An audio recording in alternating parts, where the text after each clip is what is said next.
안녕하세요. 수원의 4대 하천 이야기를 들려줄 마을 해설사 이형입니다. 친구들 반갑습니다. 자, 우리 고장 수원하면 가장 먼저 떠오르는 인물이 있죠. 네, 친구들이 보고 있는 바로 정조대왕입니다. 이 정조대왕 동상은 지지대 고개 앞에 있는 그 효행공원에 있습니다. 혹시 친구들 지지대 고개 근처에 가보면 꼭 한 번씩 정조대왕 동상에 한번 가봤으면 좋겠어요. 그리고 또 우리 고장 수원하면 또 빼놓을 수 없는 음식이 있죠. 그죠? 네, 친구들이 한 번쯤 다 먹어본 수원 갈비예요. 또 수원하면 떠오르는 게 수원 갈비 말고도 먹을 게 있죠. 네, 맞아요. 수원 통닭. 아, 보니까 더 먹고 싶네요. 자, 근데 이제 정조대왕도 있고, 수원 갈비도 있고, 수원 통닭도 있고, 그리고 또, 어, 수원 화성도 있습니다. 이제 오늘은 선생님이 수원 화성에 관련된 이야기를 하려고 하는 게 아니고, 또 다른 수원 4대 하천에 관련된 이야기를 하려고 해요. 자, 먼저, 자, 선생님이 이제 여기 보니까 매홀, 뭐 수성, 수주, 수원 이렇게 이제 우리 수원시의 이름이 어떻게 변해 왔는지를 이렇게 이제 글을 써놨는데 매올이라고 하는 뜻은 이 매는 물을 한자로 이렇게 바꾼 표현이에요. 그래서 매홀은 물이 많은 골짜기라는 뜻입니다. 아주 오래전부터 처음에 이제 그 수원이라는 이름이 지명이 생겨나기 전에 매홀이라는 지명이 있었고 다음에 이제 수성이라는 지명이 있었죠. 그래서 친구들 알고 있는 그 수성고등학교 이름이 여기서 온 거예요.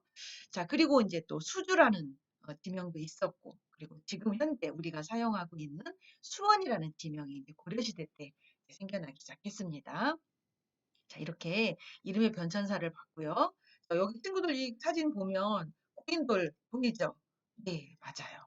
청동기 시대를 대표하는 유물인 이제 고인돌이 있는데, 자, 고인돌이 있다는 얘기는 청동기 시대, 그러니까 이제 선사시대, 역사가 기록되기 이전 선사시대부터 사람들이 살기 좋았던 그런 땅이었다라고 하는 거를 알려주는 그런 유물이 되는 거죠. 그래서 수원시에도 곳곳에 이렇게 고인돌이 있습니다. 선생님이 가지고 있는 이 고인돌의 사진은 광교박물관 야외 전시장에 있어요. 그리고 또 다른 팔달산에도 있고 수원박물관에도 있는데 자, 고인돌이 이렇게 많이 있다는 얘기는 아까 말씀드린 것처럼 선사시대 아주 오래 전부터 사람이 살았다라고 하는 그런 거를 알려주는 유물이라고 하는 거죠. 자, 두 번째 사진 보면 화서문하고 서북공심도 보이죠? 네, 수원 화성의 서쪽에 있는 화서문 그리고 바로 옆에 있는 이제 서북공심도의 모습인데 자, 선생님 이걸 가지고 갔냐? 바로 이 서북공심도를 수원시의 상징 건축물로 이렇게 해서 이제 이미지를 가지고 온 거예요. 그래서 이제 보여주려고 이제 가지고 온 거고. 자, 이렇게 이제 수원에 관련된 뭐 역사나 이야기들이 이제 더 많이 있는데 다 해드릴 수는 없고 친구들이 이제 옆에 보면 수원 박물관 보이죠? 자, 수원 박물관에 이제 가보면 그 2층에 가보면 이제 수원의 역사에 대해서 좀 더 자세하게 전시관이 꾸며져 있습니다. 언제든지 가서 수원의 역사에 대해서 공부를 해봤으면 해요. 오늘은 선생님이 알려준 대로 이 수원에는 서울처럼 강이 없어요. 한강처럼 낙동강, 부산의 낙동강처럼 큰 강은 없는데 하천, 시냇물이라고 하죠. 하천이 크게 4개가 있어요. 4대 하천이 있어요. 그래서 오늘은 선생님하고 수원의 4대 하천에 관련된 이야기를 한번 해볼까 해요. 자, 요게 이제 수원의 자연 환경 중에서 하천. 여기 보이면 자, 친구들 보이는지 모르겠네. 황구지천, 서우천, 수원천, 원천천 이렇게 빨간 글씨로 써 있죠. 자, 오늘 선생님이 설명할 어, 제목이에요. 자, 이 하천이 이 광교산, 수원시에서 가장 큰 높은 산이 광교산이죠. 그래서 비가 오면 이렇게 물이 이렇게 흘러내리는데 이렇게 하천이 수원시 전체를 골고루 흐르고 있어요. 요거를 이제 하천만 선생님이 하나 더 지도를 더 가져왔는데 요거는 이제 뭐 이렇게 큰 하천도 있지만 아주 작은 이런 어, 천들도 있어요. 뭐 호메실천도 있고 또 여기 보니까 이목천도 있고 율천천도 있고 자 이런 모든 작은 지류들이 모여서 커다란 이제 황구지천도 있고 서호천도 있고 수원천 이제 원천리천 원천천이라고도 하죠. 그런데 이제 맨 마지막에 이렇게 한꺼번에 모여서 다른 이제 오산시, 화성시 그리고 이제 서해 바다까지 이제 흘러가는 거예요. 오늘 선생님하고 같이 이제 자 수원천, 서호천, 황구지천, 원천천 순서대로 한번 공부를 한번 해볼까요? 자, 제일 먼저 어디로 가볼까요?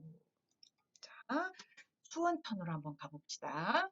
자, 수원천은 아까 선생님이 수원 설명할 때 수원 화성 이야기 했었잖아요. 정조대왕께서 아버지 사도세자의 묘를 이전하면서 우리 이제 수원이라고 하는 신도시, 기획도시가 만들어졌는데 그때 쌓았던 성, 수원 화성이죠. 선생님이 이거 가지고 온 이 사진인데 이게 수원 화성의 모습이에요. 이 수원 화성을 가로지르는 천이 수원천이에요. 그래서 선생님이 이제 2020년도 봄에, 이른 봄에 이 수원천의 모습을 이제 사진을 찍은 건데, 어머, 이 나무들이 이렇게 눈에 띄네요. 요 나무들 잘 보세요. 이 수원천에 가보면 이 버드나무가 좀 많이 있어요. 자, 수원천의 선생님 모습을 가지고 왔는데, 어머, 이 사진도 이제 수원천의 일부의 모습인데, 청둥오리 보이죠? 언제든지 가면 뭐 잉어도 있고, 청둥오리도 있고, 뭐 가끔 백로도 날라오기도 하고, 많이 있으니까 친구들이 한번 가봤으면 좋겠어요. 그래서 첫 번째 이제 수원천에 관련돼서 이야기를 하는데, 청둥오리 이제 헤엄치는 모습들도 이렇게 보이죠? 자, 아까 선생님이 이제 수원천에 가면 버드나무가 많이 있다고 하는데 이 버드나무는 다른 나무하고는 달리 물을 굉장히 좋아해요. 물이 많은 지역 어느 곳이든지 이 버드나무는 잘 자라요. 다른 나무들은 물이 너무 많으면 뿌리가 썩거나 줄기가 썩어서 죽는데 이 버드나무만은 예외예요. 그래서 이제 하천 주변에 물이 많은 지역에는 이제 버드나무가 잘 산다는 거. 또 요 사진도 이제 수원천 근처에 있는 아주 커다란 버드나무를 선생님이 사진을 찍은 거예요.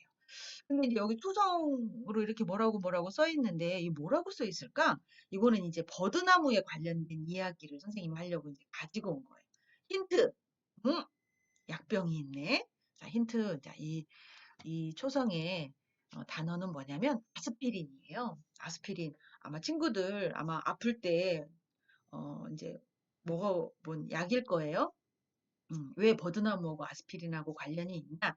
옛날 사람들은 약도 없었고 뭐 심지어 병원도 없었고 배가 아프거나 머리가 아프거나 뭐 치통이 있거나 뭐 열이 나거나 이러면 약을 먹어야 되는데 약이 없잖아요.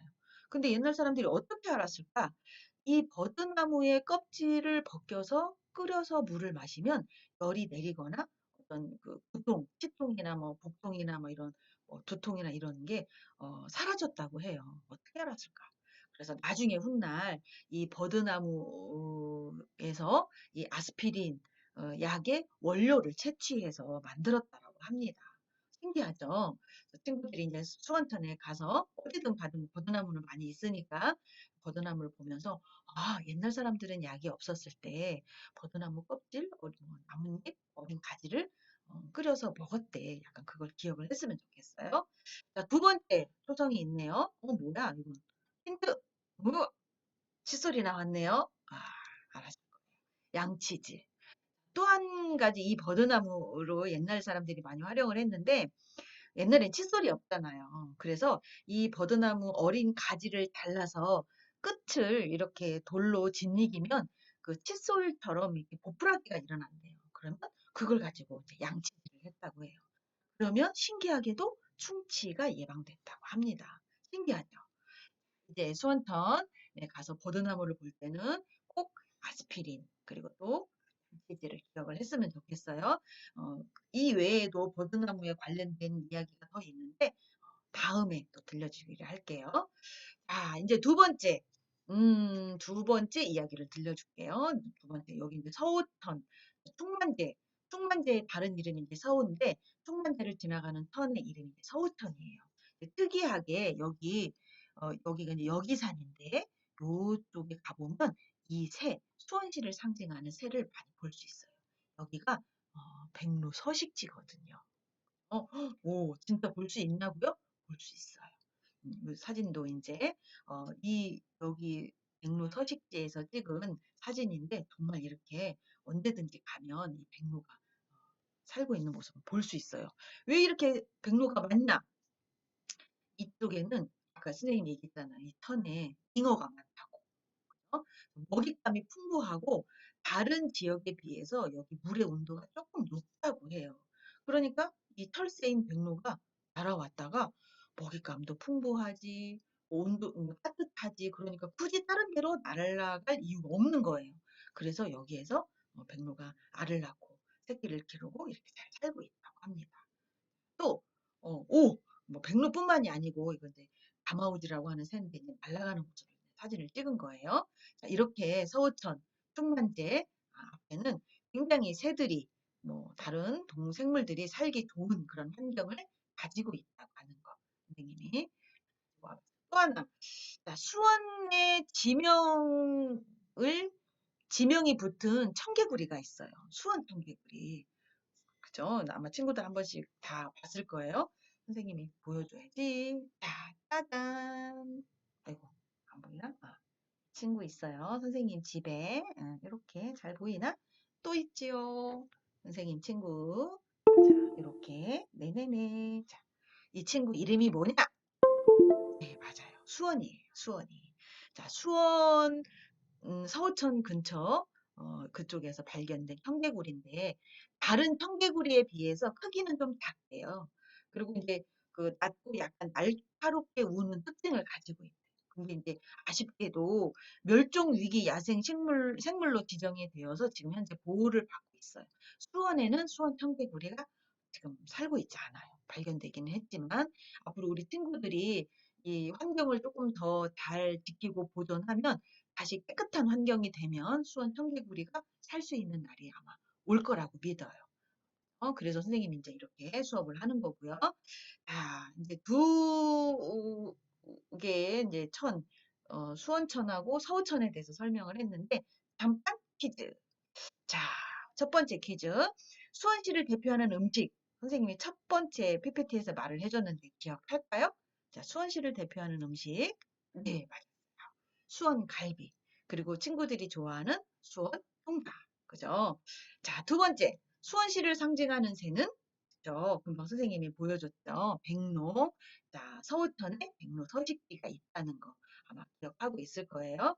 자, 또 금방 선생님이 보여준 거. 자, 수원시를 상징하는 동물. 얘는 누구일까요? 네, 맞았습니다. 청개구리죠. 수원이 캐릭터, 수원시를 상징하는 캐릭터 수원이. 아직 선생님이 이제 잠깐 퀴즈를 한번 내봤어요. 자, 세 번째 이제 황구지천에 관련돼서 이야기를 해보려고 하는데 황구지천 이름이 너무 어렵죠. 수원을 대표하는 수원천도 아니고 서쪽에 있는 뭐 서울천도 아니고 황구지천 이름이 좀 어렵기는 한데 굉장히 이름의 유래가 많아요. 근데 뭐 다 설명할 수는 없고 두 가지만 설명을 할게요.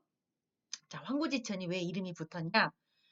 수원시, 뭐 화성시, 오산시, 평택 예전에는 그냥 하나의 그 뭐라 그러지? 그 하나의 커다란 수원이었어요. 지금은 이제 행정구역을 개편하면서 이제 수원, 오산, 평택, 화성시 이렇게 나누어졌는데 옛날에는 이제 하나의 이제 수원 지역이었다라고 하는 거. 그런데 이제 이 천이 어디까지 흘러가냐? 황구지리라고 하는 그 동네까지 흘러갔대요. 굉장히 길게 멀리. 그래서 이 터는 황구지리까지 흘러가는 천이다 해서 붙은 이름이 황구지천이다라는 이름의 유래가 생겼어요. 두 번째는 어느 절이 있는데 절의 스님 이름이 황구지였대. 그래서 그 절 앞으로 천이 흘렀는데 비가 너무 많이 와서 막 이렇게 홍수가 나면은 백성들이 이제 지나다니지 못하니까 그 스님이 다리를 놔줬대요. 그래서 감사한 마음에 그 스님의 이름을 붙여서 황구지천이라고 했다라고 하는 유래가 있어요. 뭐 다른 이야기들도 있는데 두 가지만 들려줄게요. 자, 이 천은 가장 멀리 흐르는 하천이다. 어디까지? 서해 바다까지 흘러간다. 요것만 기억해 두세요. 자, 이게 이제 황구지천의 모습이에요. 옆에 산책로도 없고 굉장히 자연 생태계가 잘 보존되어 있는 그런 모습을 하고 있어요.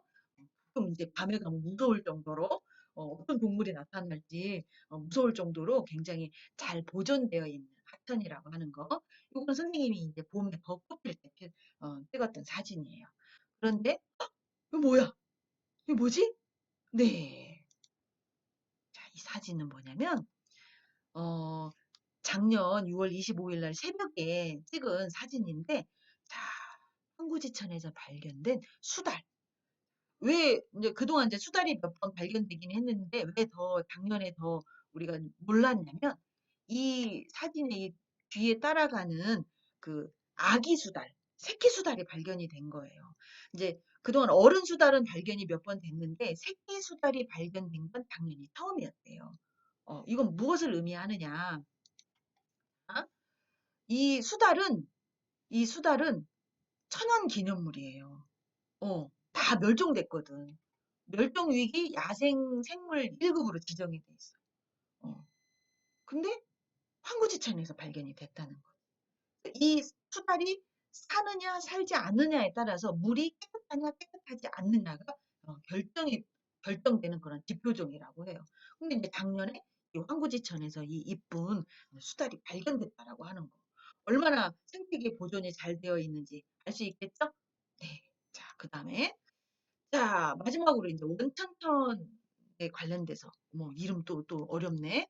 자, 먼 내, 멀리 흘러가는 내다라는 하는 의미에서 원천이라는 이름이 나왔어요. 한자로 멀원 내천자를 써서 그리고 이 원천천은 신대 저수지와 원천 저수지를 흘러가고 있어요.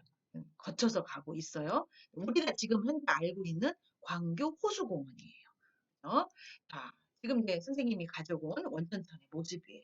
요거는 이제 신대저수지의 모습이고, 자, 또 볼까? 네, 요것도 신대저수지의 모습.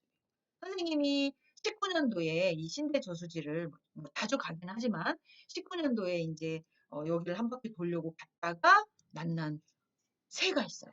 자, 이 새 이름은 뭐냐? 오색 딱따구리예요. 가서 보면 물고기도 많고 새들도 굉장히 많고 뭐 곤충들도 많고 생태계 보존이 잘 되어 있는 우리 수원 시민들이 잘 가꾸고 있는 그리고 앞으로 친구들이 잘 보존하고 가꿔야 하는 그런 이제 물들이 거기 있어요. 근데 거기 동물들도 많이 있답니다. 그래서 언제든지 가서 보면 볼 수 있어요. 자, 오늘 선생님하고 이렇게 수원의 4대 하천에 관련돼서 공부를 한번 짧게 한번 해봤는데 한번 이름 한번 보고 갈까요? 첫 번째, 네, 수원 화성을 가로지르는 수원천. 자, 두 번째, 네, 충만제를 가로질러서 흐르는 서우천. 그죠? 세 번째, 어, 여러 가지 이름의 유래가 있는 황구지천. 특별히 새끼 수달, 아기 수달이 발견됐다라고 하는 거 선생님이 설명했던 거 기억날 거예요. 우리 수원이가 발견된 이야기도 해줬고요. 그리고 마지막으로 이제 원천천, 먼 내라는 뜻의 원천천까지 설명을 했어요. 자, 그리고 마지막으로 퀴즈 하나 더. 최근에 황구지천에서 발견된 멸종위기 동물은 무엇일까요? 네, 선생님이 아까 깜짝 놀라면서 보여준 동물 기억나죠? 네, 맞아요. 뭐냐? 수달. 한번 사진 한번 더 보고 갈까? 네, 귀엽죠? 직접 만나면 귀엽지는 않을 것 같은데 어쨌든 귀여워요. 근데 이제 이 아기 수달이 발견됐다. 아, 황구지천이 아직까지도 생태계가 많이 파괴된 거는 아니구나. 이제 그걸 알 수 있는 지표 생물이에요. 이제 아직 이제 수원청개구리는 이제 아직 살 수 있는 환경까지는 아니지만 우리 친구들이 이제 지켜나가야 되겠죠. 그리고 이제 마지막으로 유튜브에 검색해서 이 영상을 보면 더 자세한 수원천에 관련된 이야기가 나오니까 꼭 한 번씩 찾아봤으면 좋겠어요. 선생님, 마을 해설사들이 작년에 만든 영상이니까 꼭 유튜브에 검색해서 수원천, 서구천 더 많이 공부를 했으면 좋겠습니다. 자, 지금까지 해서 저는 청소년 희망등대 소속의 마을 해설사 이경이었습니다. 감사합니다. 다음 기회에 또 만나요. 안녕.